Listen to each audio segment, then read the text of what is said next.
Both chambers of Congress agreed to order the U.S. Justice Department to release its files on sex offender financier Jeffrey Epstein. The House of Representatives overwhelmingly approved the measure in a 427-to-1 vote, and the Senate unanimously fast-tracked it without a formal vote. The moves come just days after President Donald Trump reversed his position and urged Congress to vote to disclose the records following public pushback from many of his supporters. Last week, Trump and his ties to Epstein were thrust back into the headlines after more than 20,000 pages of documents, some mentioning the president, were released. The White House denied any wrongdoing.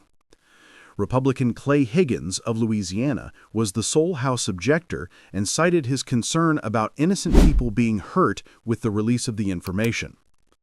Trump's reversal from attacking those on Capitol Hill who wanted the files released to saying there was nothing to hide surprised some in Washington. The Republican congressional leadership was caught off guard after aligning their message with the president for the past few weeks and opposing the release. House Speaker Mike Johnson had repeatedly called the push to release the Epstein files a Democrat hoax. On Tuesday, he voted in support of release. What do we know about the Epstein files? Epstein saga reveals Republican rifts and the power of Trump's base, the only no vote on releasing Epstein files. The measure had been expected to take a few days to reach the U.S. Senate, but after the resounding afternoon vote in the House, the timeline quickly sped up. Senate Minority Leader Chuck Schumer brought up the bill on the floor of the Senate under a procedure called unanimous consent. Because no one objected, there was no debate and no amendments added to the bill. It will head from the Senate to the president's desk, where he is expected to sign it into law. A congressional vote was not required to release the files. Trump could have ordered the release on his own. The bill requires Attorney General Pam Bondi to release all unclassified records, documents, communications, and investigative materials related to Epstein and his co-conspirator Ghislaine Maxwell no later than 30 days after the law is enacted.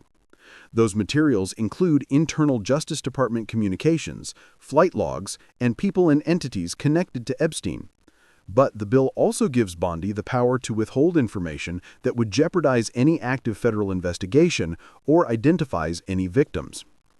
Epstein, a financier, was found dead in his New York prison cell in 2019, in what a coroner ruled was a suicide. He was being held on charges of sex trafficking, having previously been convicted of soliciting prostitution from a minor in 2008. During 2 criminal investigations into Epstein, thousands of documents were gathered, including transcripts of interviews with victims and witnesses. Trump and Epstein previously socialized in similar circles, but the president said he cut ties with Epstein many years ago, before his 2008 conviction. The president also said he was unaware of Epstein's criminal activity. Last week, Democrats on the House Oversight Committee published 3 email chains, including correspondence between Epstein and Maxwell, who is currently serving a 20-year prison sentence for sex trafficking. Some of those make mention of Trump, including one email sent in 2011 in which Epstein wrote to Maxwell, "I want you to realize that that dog that hasn't barked is Trump.